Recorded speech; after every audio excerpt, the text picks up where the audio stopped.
बस्तर जिले के जगदलपुर स्थित बादल एकेडमी में केंद्रीय गृह मंत्री अमित शाह ने नक्सलवाद के खिलाफ ऐतिहासिक सफलताओं के बीच बहादुर जवानों और अधिकारियों को सम्मानित कर उनका मनोबल बढ़ाया। इस भव्य समारोह में छत्तीसगढ़, तेलंगाना, झारखंड, बिहार, मध्य प्रदेश, आंध्र प्रदेश और उड़ीसा सहित 7 राज्यों की पुलिस के साथ सीआरपीएफ, बीएसएफ, आईटीबीपी और एसएसबी के जवानों और अधिकारियों की वीरता को सलाम किया गया। राष्ट्रीय जांच एजेंसी और खुफिया ब्यूरो के अधिकारियों को भी सम्मान मिला।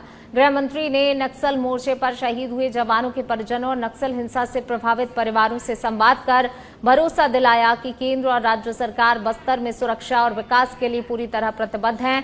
समारोह ने बस्तर में शांति, विश्वास और नक्सल मुक्त भारत के संकल्प को नई मजबूती दी।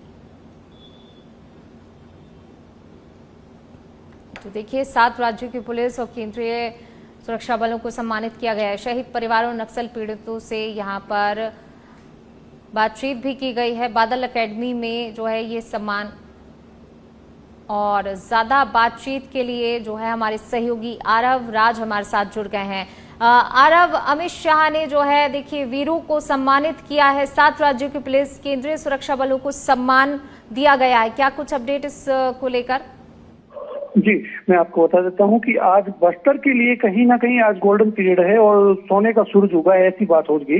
क्योंकि बस्तर में जो सुरक्षा बलों ने अथक प्रयास किया था 2023 में, जब इस एक डेडलाइन घोषित की गई थी 31 मार्च 2026 के बाद नक्सलवाद का खात्मा हो जाएगा, किसी ने सोचा नहीं था। एक हादसे पर वो बात लग रही थी, लेकिन वो कर दिखाया। सरकार का दावा है कि नक्सलवाद का खात्मा हो चुका है। उसके बाद अब केंद्रीय जितने सुरक्षा बल हैं उनका साथ में उड़ीसा, छत्तीसगढ़, मध्य प्रदेश वाली 7 राज्य के जवानों को यहाँ पर सम्मानित किया गया है। सबसे बड़ी बात है कि बस्तर में जिस तरह से शांति है और शांति लौटी है, समन्वय जिस तरह से सुरक्षा बलों ने यहाँ पे अदम्य साहब प्रयास किया है, नक्सलवाद का खात्मा किया है, कहीं ना कहीं बस्तर के लिए एक नई बात है। साथ में गृह मंत्री ने यह भी कहा है कि जो देश के दूसरे राज्य हैं उनके मुकाबले छत्तीसगढ़ का भी विकास होगा, बस्तर का भी विकास होगा, उनके बराबर समांतर में काम होगा।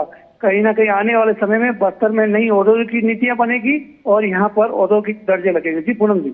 जी शुक्रिया आरव इस तमाम जानकारी को साझा करने के लिए। तो देखिए, बस्तर में जो है सुरक्षा, विश्वास का संदेश जो है एक बार फिर केंद्रीय गृह मंत्री के द्वारा दिया गया। क्या है, जैसे भी पिछले काफी टाइम से ऑप्स वगैरह चल रहे थे ना, उसी के रिगार्डिंग में सभी को जिन्होंने अच्छा कार्य किया उन्होंने सभी को फोर्स से चुन कर उनका सम्मानित किया। कहीं ना कहीं यहाँ पर कितना अचीवमेंट था कि यहाँ काफी अचीवमेंट है, पिछले 1 साल से काफी अचीवमेंट किया गया है। बहुत सारी मात्रा में है अचीवमेंट, ऐसे डिस्क्राइब करना तो छोटे शब्दों में कम हो जाएगा उसको, लेकिन बहुत मात्रा में हथियार, गोला बारूद, हर चीज भी रिकवर की गई आरटीओ द्वारा। शांति और आगे बढ़ेगी शांति, जैसे जैसे डेवलपमेंट हो जाएगा शांति बढ़ती रहेगी, रोजगार के साधन चलेंगे।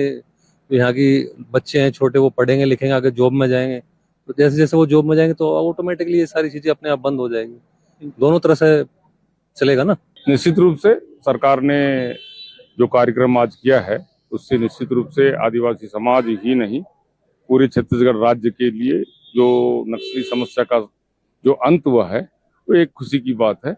और आशा है आने वाले समय में निश्चित रूप से बस्तर का सर्वांगीण विकास होगा, ऐसा पूरा विश्वास है। आपकी गृह मंत्री जी से मुलाकात हुई, क्या कुछ बातचीत? निश्चित रूप से विश्वास करना चाहिए। आदरणीय गृह मंत्री जी ने कहा है और छत्तीसगढ़ राज्य सरकार भी, छत्तीसगढ़ की जो राज्य सरकार है वो भी कटिबद्ध है बस्तर का सर्वांगीण विकास करने के लिए, इसीलिए विश्वास करना